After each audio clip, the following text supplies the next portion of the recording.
따라서 1장 2절 4절까지 보시겠습니다. 내게 입맞추기를 원하니 내 사랑이 소주보다 나은기로우나 내 기름이 향기로워 아름답고 내 이름이 쏟은 향기름 같으므로 처녀들이 너를 사랑하는구나. 왕이 나를 침공으로 이끌어 들이시니 너는 나를 인도하라. 우리가 너를 따라 달려가리라.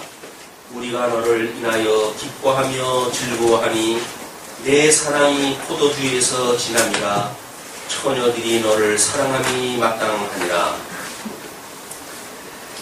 시작부터 만만치 않은 우리 노래가 시작되어지는데요. 우리 주보에다가 제가 그걸 소개해드렸어요. 얼마 전에 인기리에 끝났던 별에서 온 그대라고 하는 우리 방송국이 광해군 일기에서 모티브를 얻었답니다. 그래서 강원도 일대에 흰 구름이 북에서 남으로 지나가고 큰 그 소리가 나고 그런 것이 기록에 남아져 있는데 그 작가가 그것이 요즘 우리들한테 이제 알고 있는 어떤 그 상식으로 해가지고는 UFO의 사건이 아닌가 이런 생각이 이제 영감을 얻어가지고 별에서 온 그대로 해가지고 어떻게 500년이나 지나도록 사랑을 품고 그리고 이제 이 세상에 와가지고 그 사랑을 했더래요 하는 그런 방송국이 끝났습니다. 뭐 중국에서는 난리가 났답니다. 드라마 때문에. 그만큼 인기가 있는 그런 거를 그 작가는 그냥 광해군 일기에 등장했던 한 구절이에요. 그걸 모티브로 해가지고 영감을 얻어가지고 이제 드라마를 갖다 썼고 이건 좀 오래 끝났지만 대장금이라고 하는 그것도 뭐 이것도 중국인이 동남아 일대에서 대단한 인기를 끌었던 드라마인데 그게 중종실록에 있는 내용으로 모티브를 얻었답니다. 중종실록에 의하면 여의가 내 증세를 알고 있다라고 하는 아주 짧은 그 구절인데 그걸 가지고 그 드라마의 작가가 대장금이라고 하는 그 드라마를 갖다 만들어낸 거예요. 얘는 어떤 그 작가들은 모티브를 통해 영감을 얻게 되지요. 이렇게 했을 때 우리가 지난 시간에 서론을 갖고 하면서 이 아가서의 배경이 나름대로 어떤 솔로몬의 경험이 있는 이런 걸로부터 영감을 얻었을 거라는 전제를 했었거든요.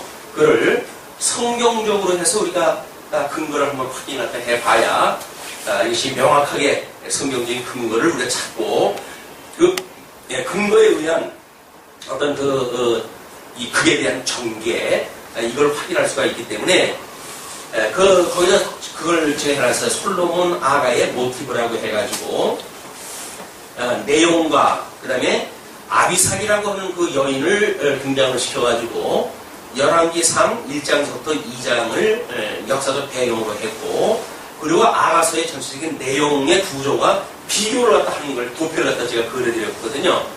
거기에 아비삭이라고 하는 여인이 등장을 하니까 지금 우리 그 작품에서는 아가서라고 하는 작품에서는 술람미라고 하는 지금 여인이 등장을 하잖아요. 그 술람미라고 하는 그 여인이 역사적으로 해가지고는 솔로몬이 모티브를 갖다 얻었을 때에 지금 이 아비삭이라고 하는 여인에서 모티브를 갖다 얻었고 그래가지고 초기에 이제 이 아가서를 썼다는 역사적 배경을 보서 이제 산출을 갖다 해낸 겁니다.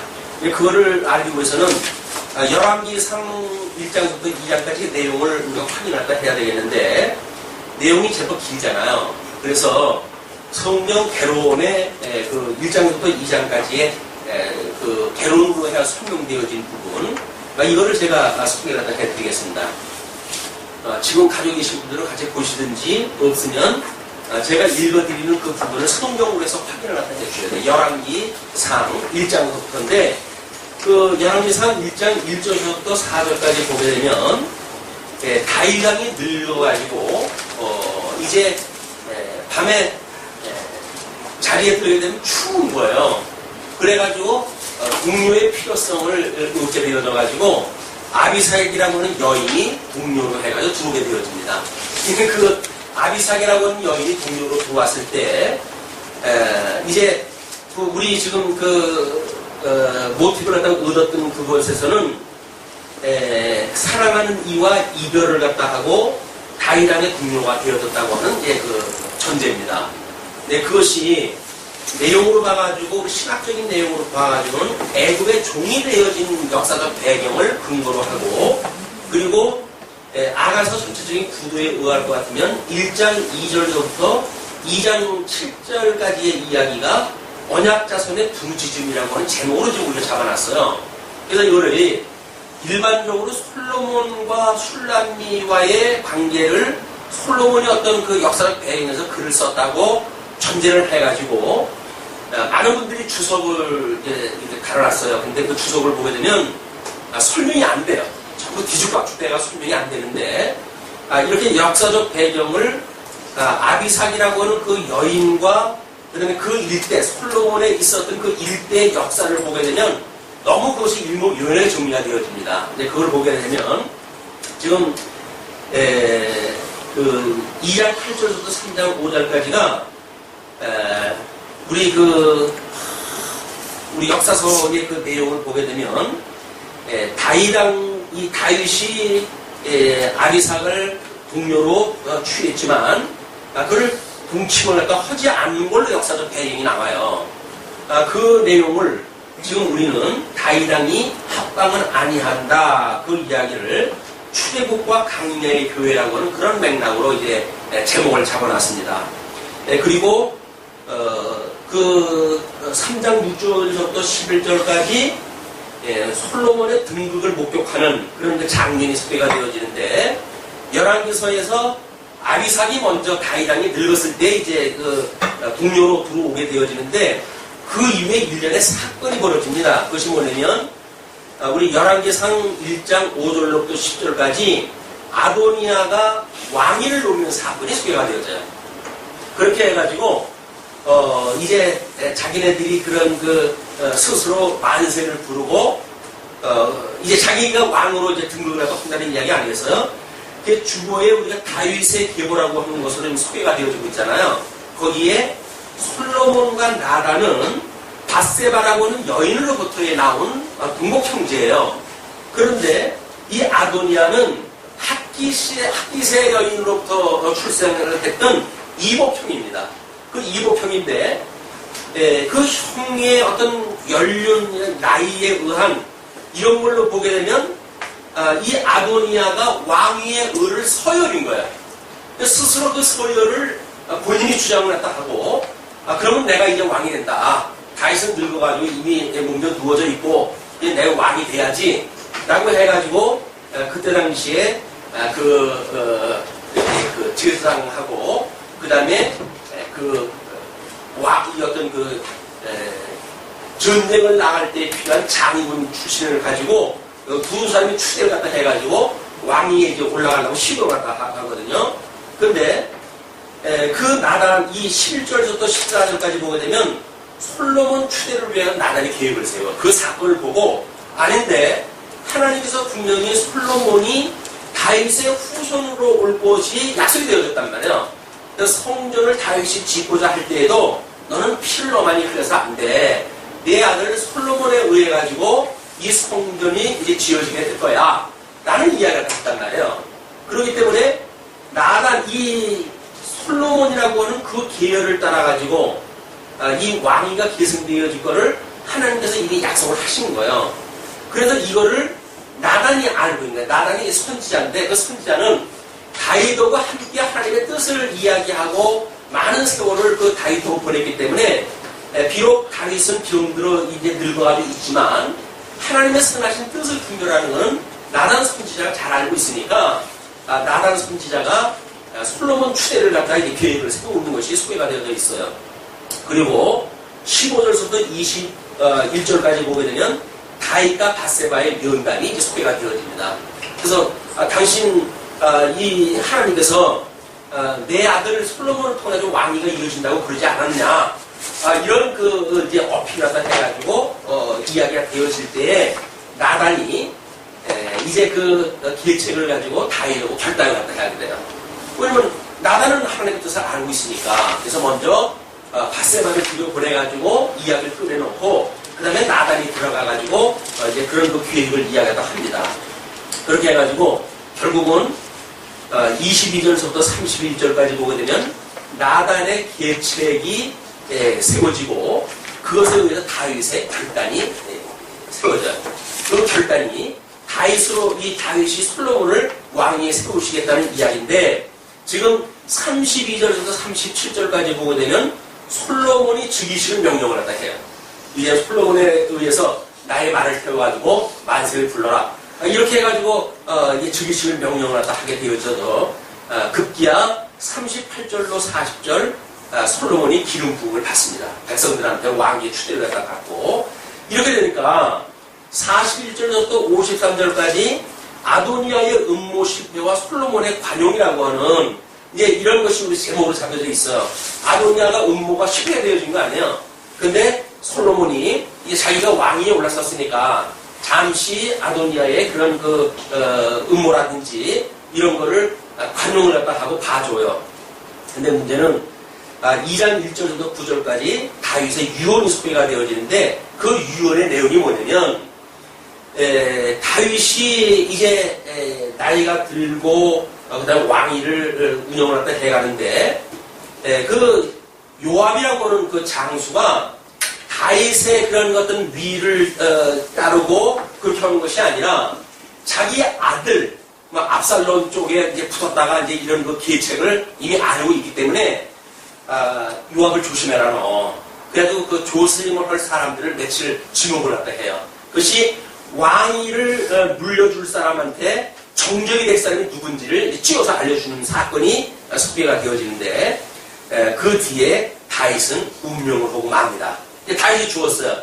새로운 시대로 해가지고 솔로몬이 시작이 되어지는데 그를 2장 13절로 46절까지 솔로몬의 왕권 확립이라고 하는 걸로 우리가 제목을 잡아놨어요. 그래서 13절로 25절까지 아도니아의 요구와 채무라고 하는 제목으로 잡혀져 있는데 그 이야기가 뭐냐면 아도니아가 이제 자기로 하여금 이제 왕위에서 물러나고 그랬으니까 나의 목숨은 네가 보장을 갖다 해라.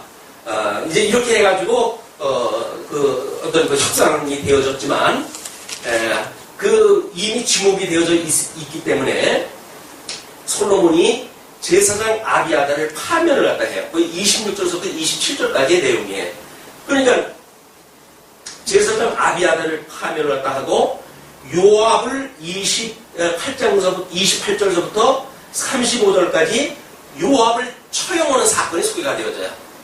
이건 열왕기상 1장부터 2장까지 우리가 잘 읽어봐야 이 역사적 배경이 나오는데 그 요압을 처형을 했다 하고 그 다음에 다윗이 압살롬한테 이제 패해가지고 왕궁을 떠났을 때 시므이라고 하는 이 인간이 쫓아가면서 저주를 갖다 했던 사건이 있잖아요.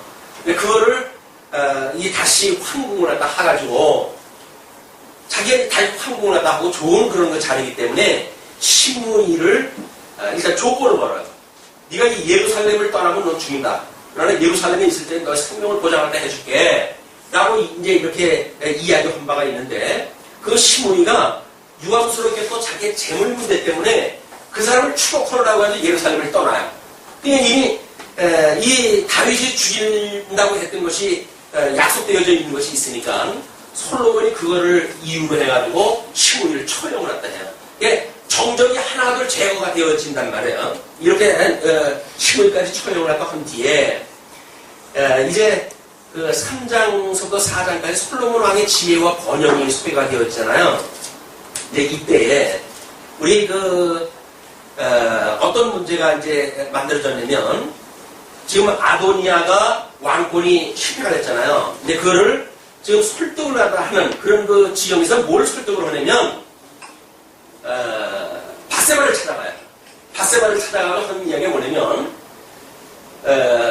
당신 아들이 왕이 되어진 거 하나님의 뜻이다. 이제 인정을 하겠다. 그래서 내가 왕위에 이제 물러서게 되어진 거 아마 그거를 충분히 인정한다. 그래서 자기의 패배를 이겼다 인정을 다 해놓고는 하나 단서를 알아요. 뭐냐면 바로 우리 여기서 얘기했던 아비삭, 다윗의 동료였던 아비삭을 나한테 달라. 이렇게 요구를 한다 해요. 그게 우리 그 바세바의 입장에서 보게 되면 몸은 속지 않았고 그랬지만은 아비삭이 자기 남편하고 어떤 자기가 동료 출신으로 해가지고 같이 있던 사람이란 말이에요. 그러니까 자기가 함께 그 노위에 있던 것이 아니라 동료 아비삭이 함께 있었으니까 아마 이 소견 좁은 우리 그 바세바의 입장에서 보게 되면 피비끼면 살겠다. 저거 우리 아도니한테 줘버려가지고 나의 어떤 원한도 풀고 이렇게 했으면 좋겠다라고 하는 생각이 들었는지도 몰라요. 자기가 합당하게 생각이 드니까 알았다. 내가 그러면 우리 솔로몬한테 이야기를 해주마. 솔로몬을 찾아갔어요. 솔로몬한테 찾아가가지고 내가 할 얘기가 하나 있는데 좀 부탁을 들었으면 좋겠다. 뭐 내리냐? 솔로몬이 그랬어요. 그랬더니 하늘은 이야기가 아무리 생각을 해봐도 지금 그 아도니아가 그 서열상으로 해가지고 왕위에 올라가야 되는데 네가 왕이 되는 바람에 걔가 왕권을 차지하지 못한 거 아니냐. 그러니까 우리 바세바를 아비삭을 주어가지고 결혼을 갖다 시켜주자라고 이야기했다 해요. 그냥 바세바는 어떤 의미인지 모르고 그걸 갖다 들어준 거예요.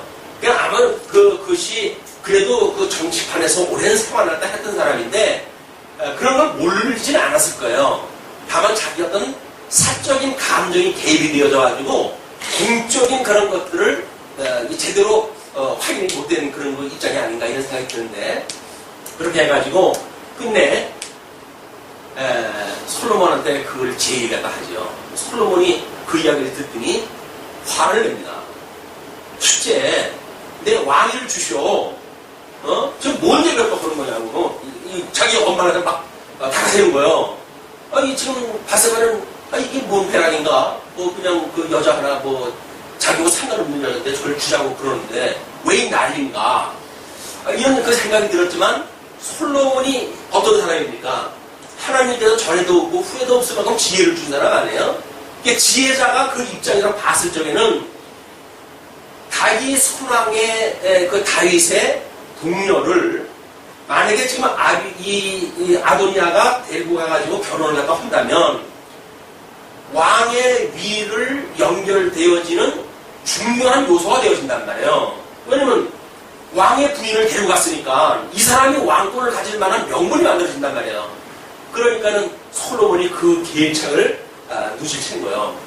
그래가지고 화가 나가지고 자기 어머니한테나 말할 수 없는 그 공격을 합니다. 실제 나를 죽이든지 내 왕이 갖다 물려주든지 하지 어떻게 그런 그 부탁을 또 하냐고. 그래가지고 이 바세바가 머쓱해가지고 얘기 한번 해가지고 그래가지고 물러났어요. 이제 물러났는데 솔로몬이 그 이야기를 이제 듣고는 아도니아의 계책을 다 아는 거 아니에요. 내가 선처를 갖다 해가지고 봐주었는데 요걸 그냥 뒀다가는 요게 어떤 불행의 씨앗이 되겠다. 모반을 갖다 일으킬 만한 어떤 그런 걸 지금 마음에 품고 있는 놈이라는 걸 알게 된 거예요. 그래가지고 아도니아를 제거를 다 해버립니다. 그리고 그 정적이죠. 어떻게 보게 되면 왕권을 가지고 싸웠던 사람인데 그 아도니아를 솔로몬이 제거를 다 시켜버려요. 그때에 이 아비삭이라고 하는 여인을 달라고 했던 아도니아의 사건과 아비삭이라고 하는 여인이 다이도구의 관계 속에서 동료로 있었던 사건, 그 다음에 거기에서 솔로몬이 왕이 등장했던 그 모든 것을 목격했던 사람이에요. 아비삭이. 그렇게 했을 때 이제 그 아도니아는 정적이니까 제거를 다 시켜놓고 이 아비삭을 돌려보내주지 않았을까. 그런 그 이야기에 그런 그 생각이 성경에 없는 이야기예요. 그러나 지금 이 아가서에서의 어떤 솔로몬이 지금 기자니까 솔로몬이 쓴 거란 말이에요. 솔로몬이 아가서를 전개하는 그 배경을 보니까 나중에 끝날 때쯤 가게 되면 오라버니와 만나는 사건이 이제 소개가 되어져요. 그러고는 보아가지고는 솔로몬이 그 여인을 돌아가게 했고, 이 다윗 왕의 동료로 끌려올 때 그가 사랑하는 여자가 이 사랑하는 남자가 있었다고는 설정을 갖다 해요. 그것이 목자예요. 목자가 사랑하는 그 사람, 그것이 목자고, 그 목자와 아비삭이 사랑하는 관계였었는데, 동료로 차출될 때, 그 사랑하는 남자하고 이별을 갖다 해가지고 지금 끌려온 거예요. 그 끌려왔다가, 동료로 있다가 지금, 이제 그 아도니아의 사건이 있었고, 그 다음에 솔로몬이 왕이 올라가고, 이제 이런 그 일련의 사건이 끝난 뒤에 다시 돌아간 걸로 해가지고, 솔로몬이 소설을 쓰게 됩니다. 그 희곡을 쓰게 돼요. 그것이 아가서의 역사적인 배경이라는 거예요. 그러니까 사무엘상 1장과 2장의 그 전체로 짧지 않은 내용과 2계장을 거쳐가지고 아비삭 사건에 대한, 그 다음에 솔로몬의 등위에 대한 사건을 쭉 소개를 했다 하거든요. 이것이 아가서의 내용과 그다음에 아비삭의 그런 그 일련의 사건과, 그리고 우리 역사 전체에 우리 애굽에서 종이되는 사건, 출애굽하는 언약 백성의 사건, 그 다음에 창건된 제사장 나라의 사건, 궁극과 불순종, 이방에게 유수되어지는 사건, 그 다음에 회복된 제사장 나라라고 하는 우리 성경신학에서 이야기하고 있던 그 구도를 그대로 이것이 지금 아가서가 그려나가고 있는 거예요. 이거는 이렇게 보는 데가 그게 있을 수 없어요. 왜냐면 우리 통섭 성경 개론의 관점에서 봤을 때에 궁극과 그런 것들이 쭉 소개가 되어지잖아요. 하나님의 그 나라에 대한 것이 지금 언약 백성인데 이 아브라함과 그 열조 여기에 이제 하나님께서 양대 언약을 주어가지고 복과 나라가 언약이 되어졌지만 이들이 애굽으로 내려가잖아요. 이 애굽에 내려가서 400년 동안의 종로로 서다가 광야로 나간 40년 동안 또 광야 생활을 또 한단 말이에요. 그리고 여호수아 사사기를 통해가지고 이제 들어가가지고 나라 성민국가가 세워지는데 그것이 지금 창건, 그 다음에 궁극, 유수, 회복이라고 하는 그 구도를 그 구약성경이 가지고 있단 말이에요. 이 구약성경의 구도와 아가서의 구도가 같아요, 지금. 이 사무엘상 1장과 2장의 내용을 중심으로 보면 이게 같은 거야. 그러니까 적어도 솔로몬이 하나님의 영감을 받아가지고 아가서를 기록했을 적에는 이런 민족사적인 배경, 그래서 예수 그리스도의 이 성육신, 그 다음에 예수 그리스도의 고난, 예수 그리스도의 십자가의 죽으심, 그 다음에 예수 그리스도의 부활이라고 하는 메시아에 대한 이야기가 언약되어져 있는 거지. 이게 무슨 남녀의 무슨 뜬구름 잡는 소리로 해가지고 연애사가 기록되어진 걸로 말하는 거는 말 자체가 안 되는 거예요, 완전히. 이건 하나님의 말씀을 남녀의 어떤 희락거리로 해가지고 평화시키는 사건이란 말이에요.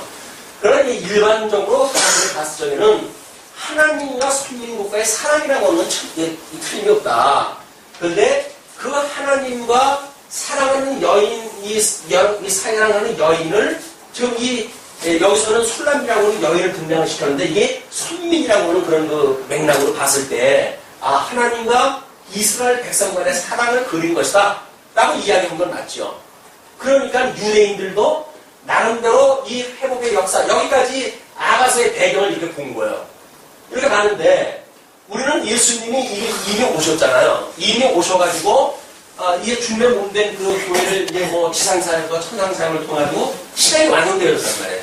근데 유대인들은 아직도 메시아가 오지 않았기 때문에 대망 사상을 가지고 이 아가서를 그려놨어요. 그걸 우리가 지난 시간에 이제 쭉 한번 살펴본 내용입니다. 그러면 오늘 이제 우리가 이제 여기 1장의 1절이 제1장을 선택적 사랑의 성취라고 그렇게 이야기해요. 이 선택적이라고 하는 거는 모든 그 셈의 몇대 노아의 후손으로 해가지고 셈의 후손으로 해가지고 그 다음에 아브라함이라고 하는 인물이 출생이 되어지거든요. 그 이야기는 이런 많은 셈의 이런 그 족속들 가운데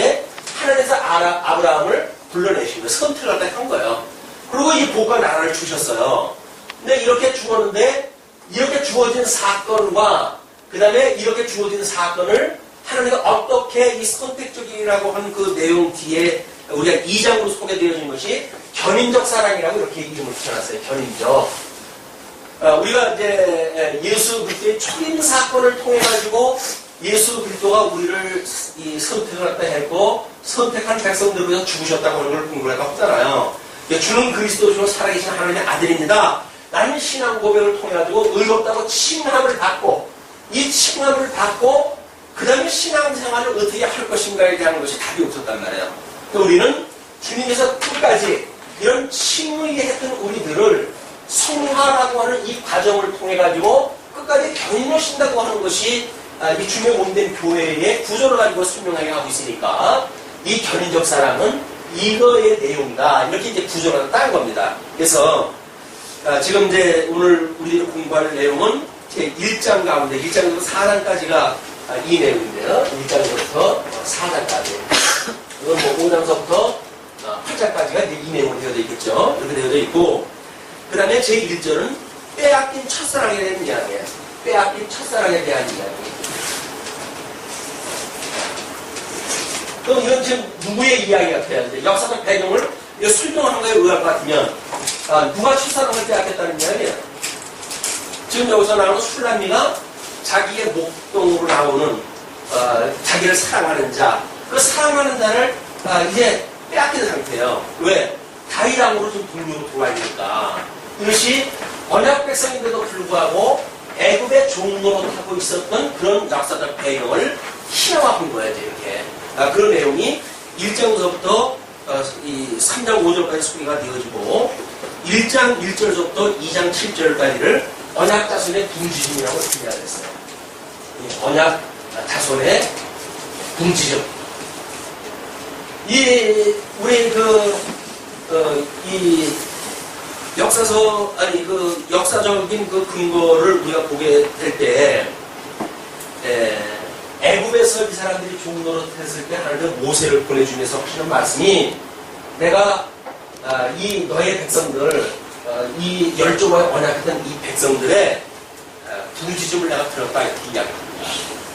이들이 이제 하나님께서 불러내실 때가 되어졌을 때 뭐 구체적으로 이 사람들이 그냥 노동을 한 일들만 기록이 되어져 있지 부르짖고 했던 거는 명시되어진 데가 없어요.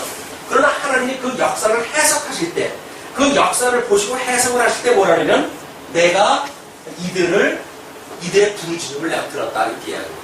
이들이 고통하고 이런 종로서를 하면서 고통을 하고 그런 것들에 대해서 내가 이걸 이미 들은 바가 있다. 그러므로 내가 열조의 언약을 기억하고 이들을 불러낼 거야. 모세한테 이렇게 이야기하면서 네가 그러니까 이들을 불러내는 사역을 하다 하거라. 라고 모세 사역을 하다 맡기는 거란 말이에요. 자, 이것이 1장 1절부터 2장 7절까지 소개가 되어지는 내용으로 구조가 되어져 있어요. 오늘 이제 과연 어떻게 언약자손이 부르짖었는가에 대한 내용을 좀 감성을 우리가 좀 이렇게 넣어가지고 감정을 좀 넣어가지고 이 그냥 성경 구조를 딱딱한 어떤 그런 걸로 읽지 말고 어떤 서정시답게 감정을 거기다 개입을 시켜가지고 이 언약자손의 부르짖음을 우리가 한번 찾아낸다고 한다면 그는 알아서를 제대로 아마 이해를 해본 거라고 얘기해야 됩니다. 자, 그러면 지금 2절부터 4절까지가 자기를 사랑하던 자를 그리워하며 그 사랑을 간청하는 사건이라고 해가지고 작은 제목을 잡아놨어요. 자, 그러면 그 1장 2절서부터 우리 다시 한번 보세요. 내게 입맞추기를 원하니 내 사랑이 포도주보다 나음이로구나. 이렇게 이야기합니다. 그 포도주라고 하는 것은 기쁨이라든지 뭐 이런 거를 나타내는 어떤 그런 의미였었지만 그런 기쁨을 나타내는 일이 지금 이 여자가 봤을 적에는 잃어버렸던 그 남자의 입술을 기억을 한다 하는 이야기예요. 그러면서 지금 자기 사랑하던 자니까 포도주보다 더 달콤한 사랑으로 노래를 딱 불렀단 말이에요. 자, 우리 예수님을 믿고 예수님으로 말미암아가지고 우리가 우리 연합이 됐다고 이렇게 이야기하잖아요. 한 몸을 입었어요. 그러면 예수 그리스도와 연합되어져 있는 이 기쁨이 포도주보다 더욱 진하고 이렇게 어떤 잃어버렸던 남자에 대한 생각을 하는 것처럼 그런 사랑의 감정이 과연 우리가 예수를 믿는다고 하는 우리들이 그렇게 느낌을 가지고 있나 그래야 돼요. 자, 우리 주님이 말씀이 돼가지고 오신 분 아니에요. 근데 이 말씀이 정말 우리들한테 꿀송이처럼 달고 이것이 그렇습니까? 꿀송이처럼 이게 달게 느껴지십니까? 이 말씀을 듣는 것이 그렇게 기쁘신가요? 라고 한다면 이 말씀이 입맞춤, 지금 꿀송이보다 더 다니까 이 여자가 생각했던 추억은 예수님의 이 연합이 얼마나 기쁜지에 대한 걸 지금 노래를 갖다 하고 있단 말이에요. 이 감으로 오십니다. 지금 여기서 내 입술이 그런 어떤 그 꿀보다도 더 이 포도주보다도 진하다라고 이야기했던 내용이 예수 그리스도로 우리가 부름을 받았던 죽었던 우리 주님의 대속의 은혜로 우리가 살아났습니다 라고 하는 그 우리 기쁨의 이 노래가 정말 이런 말씀이 나를 살려주셨다고 하는 이 말씀이 죽었던 나를 살려주셨다고 하는 말씀이 하나님과 원수되어졌던 나를 예수 그리스도의 대속으로 말미암아서 우리 하나님의 나를 기억하신 바가 되어졌다고 하는 이 감격이 정말 이 말씀에 입맞춤이라도 하고 싶을 만큼 우리가 기쁨이 느껴집니까? 그게 말씀을 사랑하는 사람들의 자세란 말이에요. 우리 이 남자 친구를 빼앗겼던 여자의 입장에서 그냥 육체적인 입맞춤에 대한 단순한 것이 아니죠. 그냥 이런 신령한 의미가 없게 되어지게 되면 이것이 그냥 남녀의 어떤 동물적 사랑, 직물적이고 감각적이고 이런 사랑의 노래가 전락돼버리고 마는 거예요. 그러니까 이걸 하나 되는 기쁨이라고 하는 책을 갖다 지어가지고 책값도 비싸더라고요. 18,000원이나 돼가거든요. 근데 책 판결 때 벌써 이제 안 하고 다른 데에서는 그걸 전부 폐기 운동을 갖다 돌리고 이런 난리가 나고 그러는데 성경에 관계되어진 유일하게 축음으로 해가지고 포장돼가지고 살았던 책이에요, 이게. 이게 복음이라고 하는 걸 모르게 되면 인간 말종이 돼버리는 거예요. 다 이게 아주 직물적인 인간, 말초 신경이나 자기나 갖고 살아가는 동물과 같은 생각으로 전락돼버리고 마는 거예요. 그러나 이것이 정말 우리가 여기서 말씀이라고 하는 복음을 만나게 되면 우리는 절절히 예수 그리스도를 만나게 되어지는 거예요. 주님이 우리를 얼마나 사랑하셨는지, 그분이 우리를 사랑하셨을 때 우리의 입장이 어떠했는지 이런 걸 우리가 맛볼 수가 있으니까 아마 이 아가서가 선택적 자비성이라고 이렇게 이름을 붙여놨잖아요. 이 성격을 선택적 자비성. 그러면 이 아브라함에게 하나님께서 복을 주었어요. 그러나 아브라함에게는 이삭과 이스마엘이라고 하는 그 아들이 있었죠. 이 이삭에게도 야곱과 에서라고 하는 그 아들이 있었죠. 라고 하니까 이 복에 참여되어 있는 사람들은 아브라함에게 주어졌던 복인데도 불구하고 우리가 야곱의 후예를 해가지고 12지파가 지금 여기서 만들어진 거란 말이에요. 그러니까 많은 이 아브라함한테는 하나님께서 복을 주었어요. 또 나라를 약속을 했어요. 그러나 이스마엘이라고 하는 사람은 여전히 이삭을 공격하는 자로서 남게 되어지는 거지 이삭이 복 있는 사람이 아니란 말이에요. 그러니까 여기에서 복을 받는 사람은 선택되어진 사람에 한하고 그리고 이 자비성을 입는 사람도 특별히 하나님으로부터 선택되어진 사람만 사랑을 받는 거지 모든 인류를 사랑하시는 하나님이 아니란 말이에요. 우리 하나님은 공의 하나님이에요. 하나님이 싫어하는 사람이 전부 진멸하시는 것이 하나님이 기뻐하시는 뜻이니까요. 근데 이걸 왜 시켜가지고 하나님은 사랑이신데 왜 전쟁이 끝나지는 않습니까? 하나님은 사랑이신데 왜 심판한다 하십니까? 이런 쓸데없는 이야기를 하니까 하나님이 마치 인간이 만들어 놓은 심리 되어버리고 만단 말이에요. 하나님 성경에 계시하신 바에 의할 것 같으면 양대 언약을 하셨지만 행위 언약에 의해서 다 망하게 하시고 그래서 특별히 은혜 언약을 통해 가지고 선택되어진 사람만 사랑하시기로 이미 예정되어져 있는 거예요. 여기에 우리가 지금 포함되어 있다니까요. 우리 하나님께서 선택을 하시기로 했던 곳에 우리가 있어요. 근데 이게 우리가 보통 문제입니까? 이 예수 안에서 예정되어졌다는 것이 보통 문제가 아니잖아요. 이 사랑을 우리가 잊고 산다고 하는 감각이 이 전 인류적으로 이 세상 창조 이래에 우리만큼 이 우리의 사랑을 위해서 이 하늘에서 이 기식 역사를 다 해가는데 과연 우리가 이 사랑의 감각을 기쁨으로 우리가 이거를 맞이하고 있는가 아니면 마지못해 하는 신앙생활이나 종교생활로 전락되어져 있지는 않는가 라는 걸 우리 살펴볼 필요가 있단 말이에요. 그렇게 해야 우리는 살아있는 생동감 있는 어떤 연정이라고 하는 그런 감각으로 느껴질 수 있는 그런 감각을 통해 가지고 보이지 아니하고 내재적으로 깊숙한 우리 이 정신계 또는 신앙계 또는 뭐 우리의 이 영적 신령한 세계 이런 걸 우리가 그려낼 수가 있기 때문에 이 신령한 세계를 잘 감지가 가능한 그런 육적 관계를 통해서 우리가 지금 확인했다 하는 것이 아가서 공부하는 이유입니다. 자, 그러니까 이제 다시 한번 보세요. 내게 입맞추기를 원하니 내 사랑이 포도주보다 나은 거구나. 그 포도주가 좀 기쁨보다 더 나란 말이에요. 이 말씀이라고 하는 것도 마찬가지죠. 말씀이 복음을 모르는 사람들은 이거를 일반 지식으로 해가지고 공부할 수가 있어요. 소위 말하는 성경 공부라고 하는 그 내용으로 모르는 세계를 점점 깨달아가니까 이 사람들이 기뻐하죠. 기뻐는 해요. 근데 이 기뻐하는 것이 과연 생명 되시는 예수 그리스도를 만나고 누리는 사람들의 기쁨과 비견되겠느냐 그 이야기예요. 아닙니다. 이 공자도 이런 일반 지식을 공부하는 것에 대해서 매우 중요하게 생각을 해요. 그리고 함께 이 지식을 공유하는 기쁨에 대하여 그것이 세상의 유일한 기쁨이라는 거예요. 그렇게 도를 깨달은 사람들이 이치를 깨달은 사람들이 거의 모여서 이런 것들을 우리가 노라고 하는 것이 얼마나 즐거운 일인가 라고 이야기를 한단 말이에요.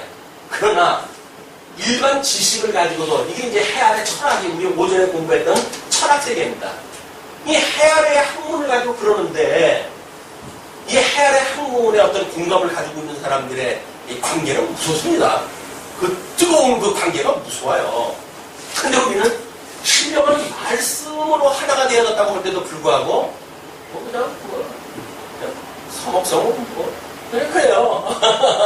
이게 왜냐면 이 깊이를 모르기 때문에 그런다 말이에요. 예수님을 만나가지고 우리가 누리는 이 신령한 세계에서 정말 수백억, 수십억 뭐 역사 이래로 모든 인류가 있어온 이래에 이 복음을 깨닫고 예수 그리스도로 말하면 영생을 얻은 자들이 몇 명이나 되겠어요.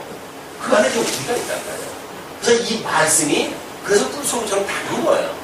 일반 지식으로 공부하기보다 단 것이 아니라 생명, 예수 그리스도를 만날 수가 있기 때문에 여기에 기쁨이 있는 거다. 근데 뭐 세상이 워낙 바빠야죠. 워낙 바쁘다는 이야기는 뭐야? 이거보다는 그게 우선되어진다는 거 아닙니까? 근데 우리가 연애를 시작을 보게 되면 세상이 바쁘고 일이 바쁘고 다 핑계예요. 사람의 눈이 멀기 시작을 하게 되면 다 핑계예요. 그래야 안 그래요? 네. 부모도 필요 없어. 사랑에 빠지게 되면 부모도 다 필요 없어. 오직 그 사랑을 위해서 쟁취를 갖다 해야 돼. 이게 이제 우리의 사랑이란 말이야. 거의 맹목적인 사랑으로 하나님께서 눈을 멀게 만들어 놓거든요. 우리 예수 만나게 되면 그런 거예요. 사망이 우리를 갖다 예수 믿는 거 죽일 거야. 라고 험에도 불구하고 내가 죽을지언정 이 사랑을 난 포기할 수가 없어. 라고는 사랑의 연정을 우리가 갖게 되어진단 말이야. 그게 예수를 그리스도로 믿게 되어지는 성도들의 이 힘찬 병력이에요. 예수님을 사모하는 자들의. 이 어떠한 음부의 원세도 결코 무너뜨릴 수 없는 세상이 감당할 수 없는 믿음으로 살아가는 성도들의 믿음의 세계다.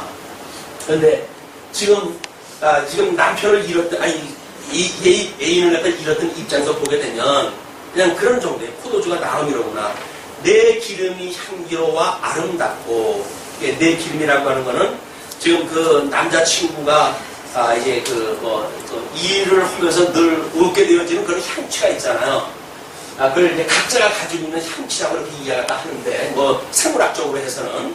그러나, 지금 여기서 봤을 적에는 어떤 그런 몸에서 느껴나는 그런 것뿐만이 아니죠. 남자가 풍기는 그런 그 기운이 있는 거예요. 그러니까 그런 걸 보고 향취라고 이렇게 겨우, 뭐 요즘 그 무슨 광고에 보게 되면 가면 싹 지나가면서 여자 향수 냄새 풍기는 거 가지고 다시 돌아보는 것이 뭐 나오고 그러더라고요. 그런 정도로 하게 되는 건 증물적인 거예요. 근데 그것이 아니라 그 여자가 풍기는 분위기, 또 우리 예수님의 그런 이 멋있는 그것이 하나님의 독생자로서의 이 땅에 오셨던 그분, 이분을 알아본다고 한다면, 이분 앞에 뭐 무릎 꿇고 우리는 별의별일을 다 하겠죠. 이것이 우리 예수님이 오셨을 때 그 모략을 드렸던 사람들의 이야기, 또는 그 예수님을 따랐던 사람들의 이야기 하는 것들이 다 소개가 되어지고 있잖아요. 그게 그런 그 이야기입니다. 그러면서 내 이름이 쏟은 향 기름 같으므로, 이름이 쏟았다고 하는 것이 바로 그런 이야기란 말이에요. 아무개, 지금 여기서 목동으로 이야기가 되어지고 있고, 사랑하는 자로 나와야 되는데, 사랑하는 자, 아비삭이 연상되어지는 사랑하는 자라고 한다고 한다면, 그 이름이 풍기는 분위기가 있어요. 저 사람을 내가 평생 저 사람과 함께 사는 것이 나의 행복이야 라고 믿어지는 그런 느낌이 있단 말이에요. 그 느낌을 아무개 집사님은 그 남자를 보는 순간에 머리띠에서 후광이 보였다고 표현도 하고 그러더구만은 맞아요. 그게 보이는 거예요. 그냥 평생 몸을 의지하고 같이 살겠죠. 이것이 지금 이런 그 모습입니다. 이름이 너에게 쏟은 향기는 같으므로 처녀들이 너를 사랑하는구나. 처녀들이 면적들이 제법 있었어요. 이제 나름대로 여자는 그 목동 위에 그런 목동 생활을 하면서 그 남자가 가지고 있는 인기 이런 걸 다 알고 있었으니까. 그래서 왕이 나를 친궁으로 이끌어 들이시니, 다이당으로 해가지고 원치 않게 내가 지금 왕으로 들어왔단 말이에요.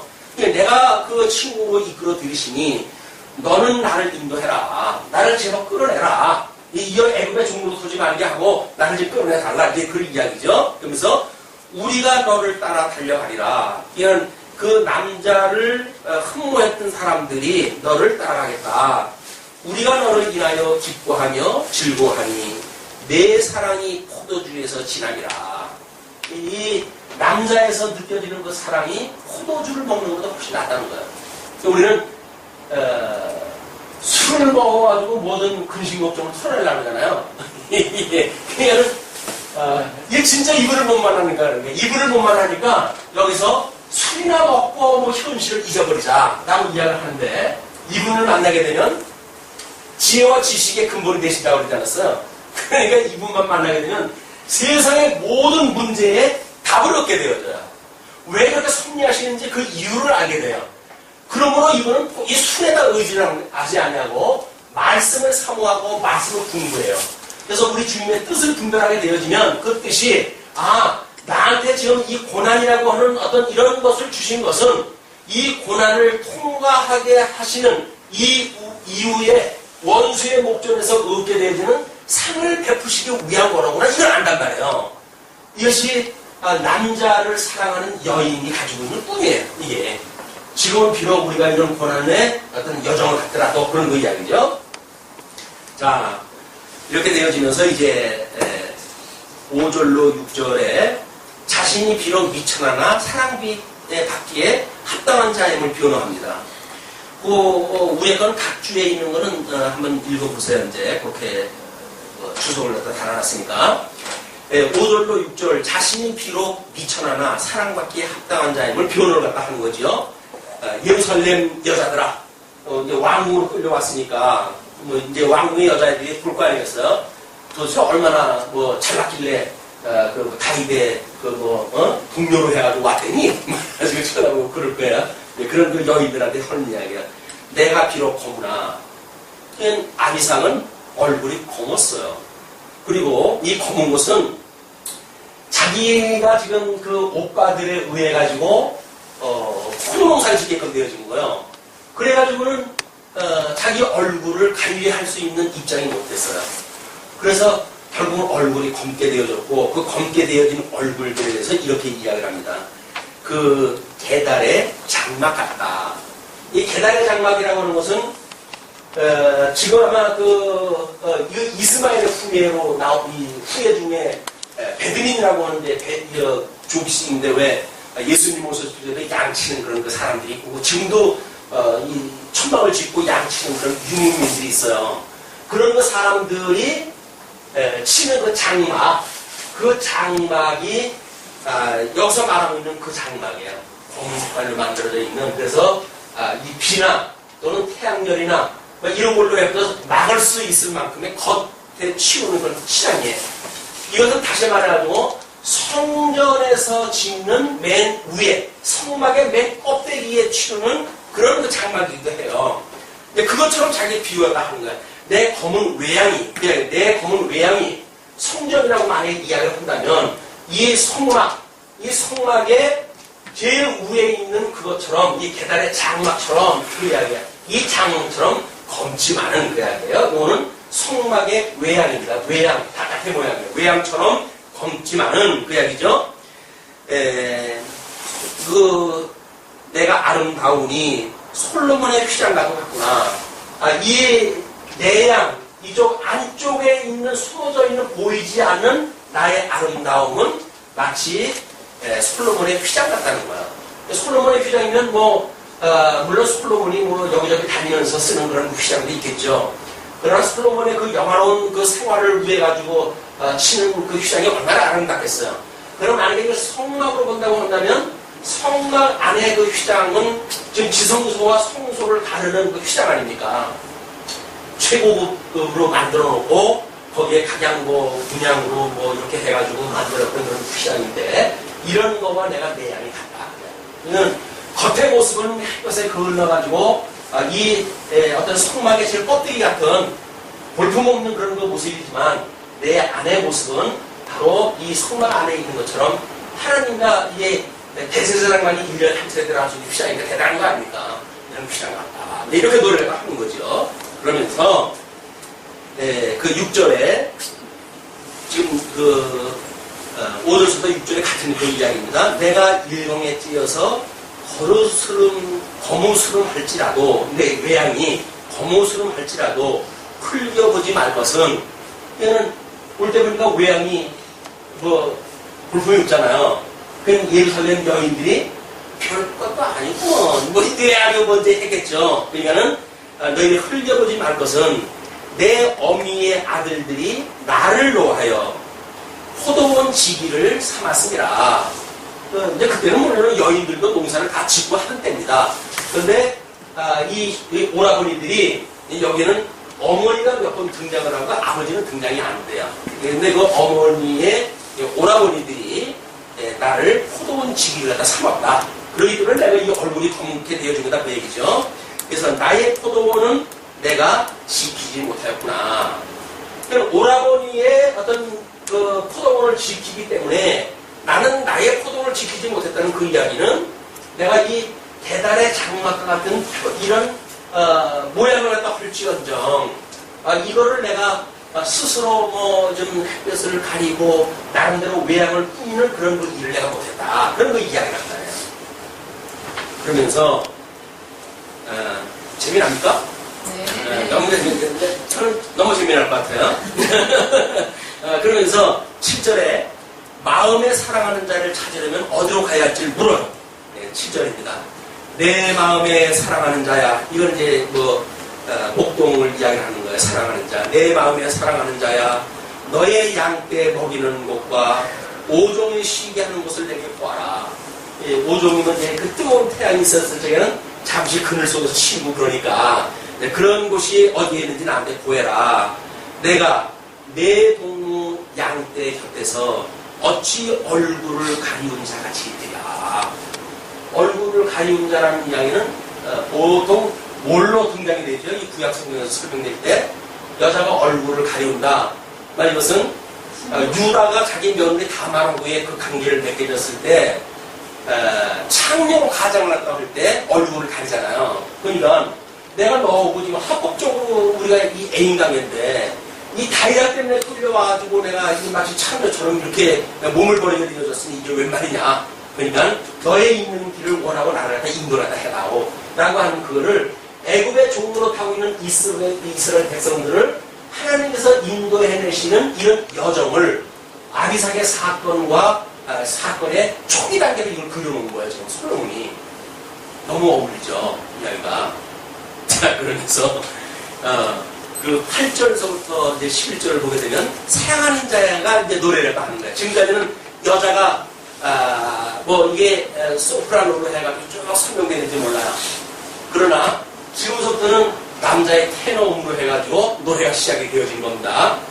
내가 이게 노래를 한다 할줄 노래를 해가지고 꼭 하게 됐는데 제 실력이 안 돼가지고 미안합니다만은 8절부터 11절을 보시죠.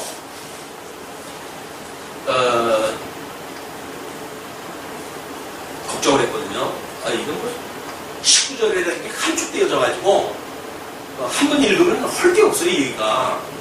그래서 이거 이러다 오늘 1장 다음 2장까지 가야 되는 거 아닌가 읽으면 되는데 안 되겠네요.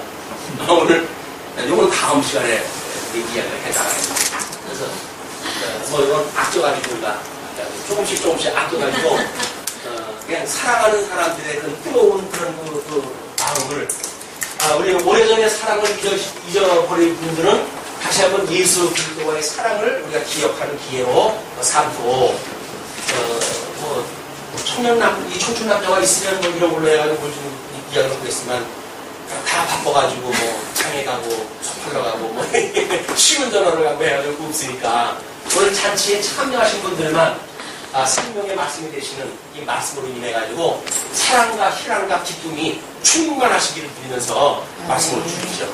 기도하시겠습니다.